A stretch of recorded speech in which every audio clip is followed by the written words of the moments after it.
Aujourd'hui, on nous dit que l'intégration des communes de la 2C2A à l'agglomération du Grand Alès permettrait de réduire le coût des services grâce à des économies d'échelle. Oui, ça pourrait être logique à première vue de dire on fait des économies d'échelle parce qu'on est plus grand. Moi, je m'inscris en faux là-dessus. Tout simplement, je vais prendre qu'un exemple pour ça. Le traitement, la collecte et le traitement des ordures ménagères. Collecte et traitement des ordures ménagères. Chez nous, nous avons un taux de taxe d'ordures ménagères de 8,30. 8,30, on arrive à couvrir 65% du coût des ordures ménagères, de ce traitement. C'est-à-dire que notre point d'équilibre aujourd'hui sur la communauté d'Anduze avec 10 000 habitants, il est à 13%. Alors nous augmentons régulièrement d'un point chaque année pour arriver à l'équilibre, parce que le but c'est quand même que les usagers payent le prix de ce que coûte réellement la collecte et le traitement des ordures ménagères, mais on est à 8,30. Alès est aujourd'hui à 12,70 de taux d'ordures ménagères. C'est-à-dire que sur un ménage, c'est à peu près 100 € de plus par an. 100 € de plus par an. Ils sont aujourd'hui à 72% de couverture du coût des ordures ménagères, c'est-à-dire que leur point d'équilibre est à 16,50. Alors, est-ce qu'on fait des économies d'échelle parce qu'on est plus grand? Alès, 76 000 habitants, leur point d'équilibre est à 16,50. Nous, 10 000 habitants, notre point d'équilibre est à 13. Voilà, donc on montre bien que finalement on arrive à faire des économies parce qu'on est proche des services, parce qu'on suit beaucoup mieux les services, tout simplement. Il paraît que la 2C2A ne serait pas assez grande pour assumer financièrement son développement et que le Grand Alès apporterait plus de possibilités. Plus de possibilités, plus d'équipements, bon, c'est une question, non, honnêtement. Moi, je peux vous citer, je vais prendre deux exemples pour expliquer que je m'inscris en faux sur cette affirmation. La petite enfance, tout d'abord. Ben, écoutez, Alès se vante dans le journal du Grand Alès d'ouvrir sa 11e crèche cette année à Toiras. C'est-à-dire 11 crèches pour une population de 76 000 habitants. Ça fait en gros, si je ne me trompe pas, si la calculette marche bien, une crèche pour 6 900 habitants, 6 900, 7 000 habitants. Sur la communauté d'Anduze, nous avons 5 crèches pour 10 000 habitants. Nous avons une crèche pour 2 000 habitants. Donc est-ce qu'on serait mieux équipé parce qu'on est dans une agglo? Non, pas du tout. C'est une histoire de volonté, c'est une histoire de moyens et puis de choix politiques. Après, le deuxième exemple, il est évident, c'est l'Office du tourisme. L'Office du tourisme d'Anduze, qui est l'office du tourisme le mieux doté de tout le département, de tout l'arrondissement d'Alès aujourd'hui. Avec 240 000 €, c'est l'office qui a le budget le plus conséquent sur tout l'arrondissement d'Alès. Je ne parle pas que du Grand Alès, je parle d'arrondissement. Donc c'est énorme. C'est l'office de tourisme qui arrive en 3e position dans le département du Gard pour sa fréquentation, avec 72 000 visiteurs en 2009, juste après Nîmes et le Gros-du-Roi pour Camargue. Voilà. Donc, non, on voit bien que dès l'instant où on mobilise des moyens et où on a une capacité financière et politique à les développer, on est aussi performant, si ce n'est plus performant qu'une agglomération. La 2C2A a-t-elle les moyens d'investir pour l'avenir? Oui, la 2C2A a les moyens d'investir pour l'avenir et tout simplement parce qu'il y a une bonne santé financière, parce que c'est un territoire d'avenir. Toujours pour comparer avec Alès, puisque c'est le débat aujourd'hui, qu'est-ce qui fait qu'on a une capacité financière conséquente? La dette, déjà, prenons l'exemple de la dette. Alès, la dette par habitant est de 603 € au compte administratif 2008. Chez nous, la même année, elle est de 98 €. C'est-à-dire qu'aujourd'hui, un habitant du Grand Alès est 6 fois plus endetté au niveau de l'intercommunalité qu'un habitant de la communauté de communes autour d'Anduze. Donc ça nous donne des marges de manœuvre. Ça nous donne des marges de manœuvre conséquentes qui nous permettent d'envisager des investissements et des emprunts. Donc on a des marges conséquentes pour l'avenir, oui. Et puis je crois qu'on n'a pas à rougir de l'investissement qu'on fait. Aujourd'hui, sur le budget 2010, nous avons investi uniquement sur l'investissement, 360 € par habitant. Là aussi, si je compare avec l'agglomération est à un niveau de 280 € par habitant. C'est-à-dire que nous investissons beaucoup plus que l'agglomération aujourd'hui. Et l'investissement, c'est l'avenir d'un territoire. L'intégration d'une commune de la 2C2A au Grand Alès serait, paraît-il, bénéfique financièrement pour le budget de la commune concernée. Alors là, franchement, je dis que c'est totalement faux. Je vais prendre qu'un seul exemple, la voirie. La voirie aujourd'hui est gérée sur la communauté de communes autour d'Anduze en commun. C'est-à-dire que nous investissons à peu près 35 000 € par an, par commune, en termes de voirie. Nous avons fait des investissements considérables. Cette année, on a fait plus de 720 000 € de travaux de voirie sur la communauté. Si demain, par hasard, une commune devait se retrouver dans une autre intercommunalité, que ce soit à l'Est, ou que ce soit autour des Dignans, ou que ce soit Cévennes-Garrigues, ce sont des communautés qui n'ont pas la compétence voirie. Aujourd'hui, nous sommes la seule communauté du département du Gard à avoir la compétence voirie. La conséquence serait immédiate sur les budgets de la commune, à savoir qu'il faudrait à nouveau financer les travaux de voirie par le budget communal.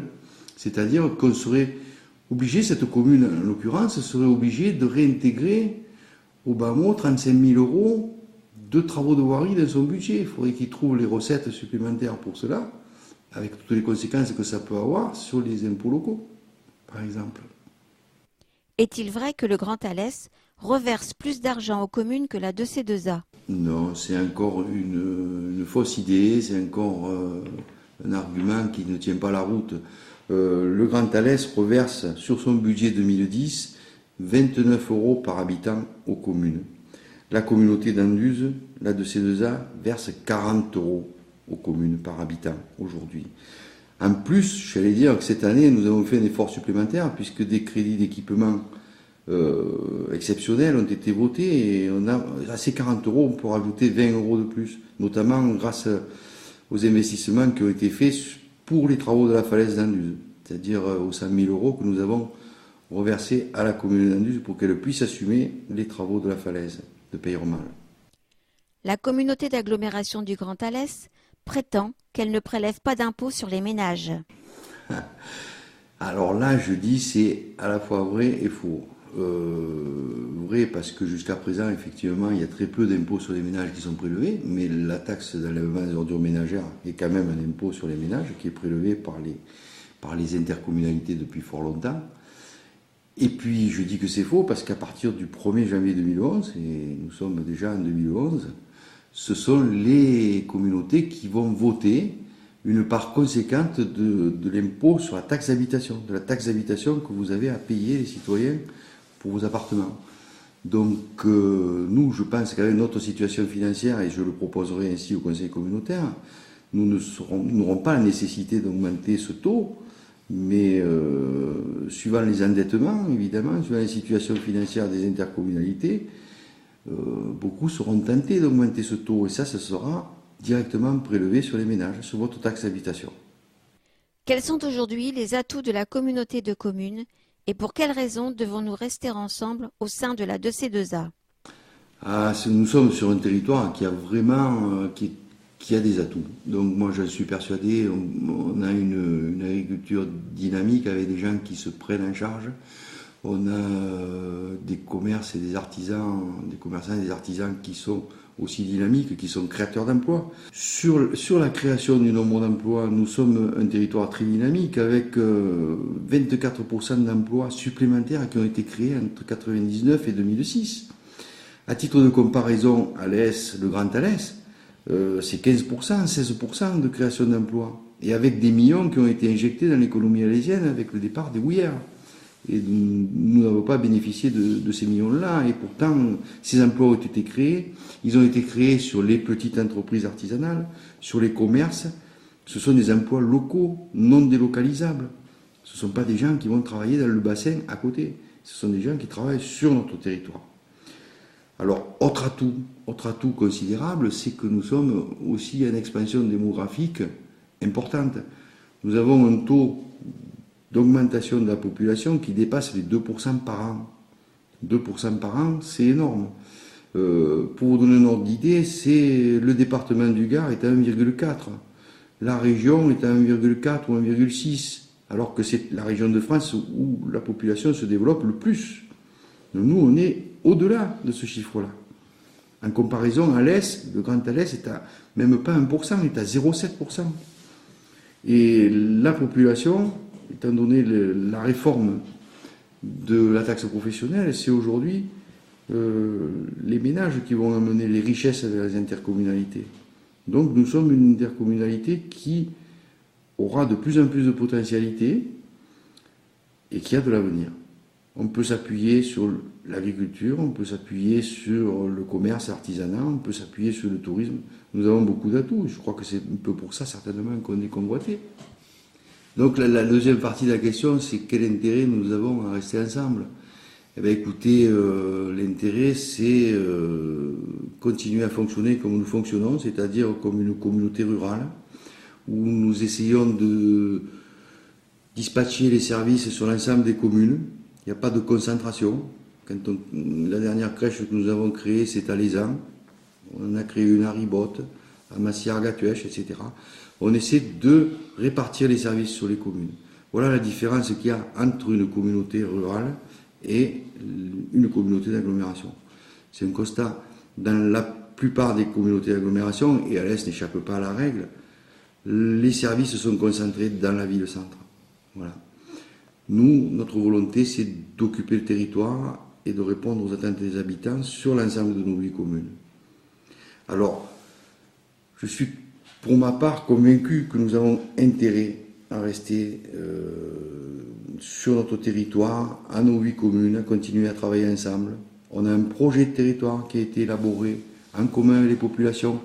On répond aux attentes réelles des gens, on est proche des gens, on a des moyens pour investir, on a de l'avenir, je vous l'ai dit tout à l'heure, en ce qui concerne le développement de la population, en ce qui concerne le développement de l'emploi.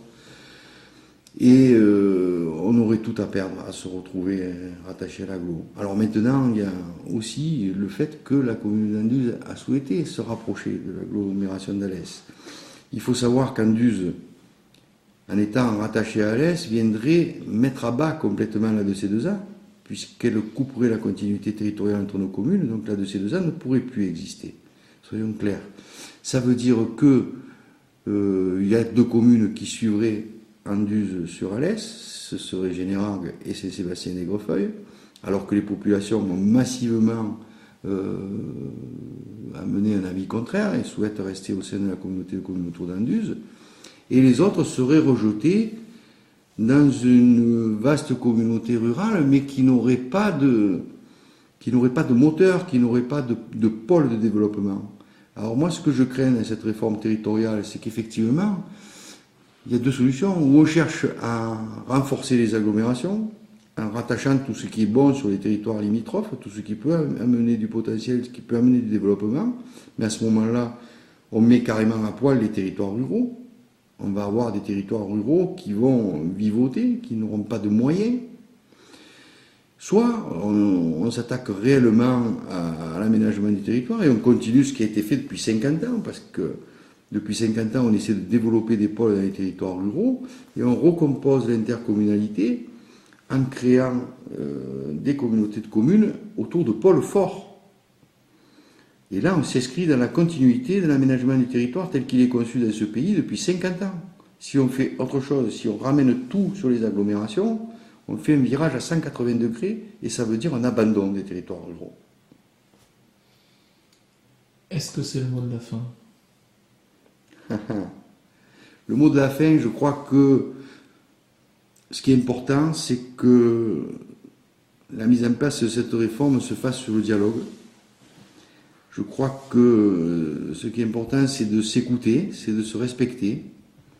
Et c'est pas d'imposer une réforme préfectorale sur une décision préfectorale à la matraque. Et je ne crois pas que ce soit l'intention du préfet du Gard. Donc aujourd'hui, affirmons notre volonté de travailler ensemble, affirmons notre volonté de continuer ensemble à construire l'avenir de ce territoire en fonction des souhaits et des désirata des citoyens, Et à ce moment-là, je crois qu'on sera intouchable. On n'est pas objectivement menacé par cette réforme territoriale. La réforme territoriale menace les communes qui ne sont pas dans les intercommunalités parce qu'elles vont être intégrées d'office dans une intercommunalité. La réforme territoriale menace les communautés de moins de 5000 habitants. Je vous rappelle que nous avons 10 000 habitants. Elle menace les communautés qui n'ont pas une cohérence territoriale. Nous, notre territoire est très cohérent. Il est construit autour d'une vallée. C'est des liens historiques, des liens géographiques qui lient nos 8 communes. Donc, objectivement, on n'est pas menacé. On a un projet, on a les moyens de le mettre en œuvre, on a un territoire cohérent et on dépasse allègrement les 10 000 habitants. Donc, si à partir de ça, on a tout ce qu'il faut pour affronter l'avenir. Donc, je sais simplement, laissez-nous travailler, laissez-nous vivre ensemble, puisqu'on a ce souhait de vivre ensemble.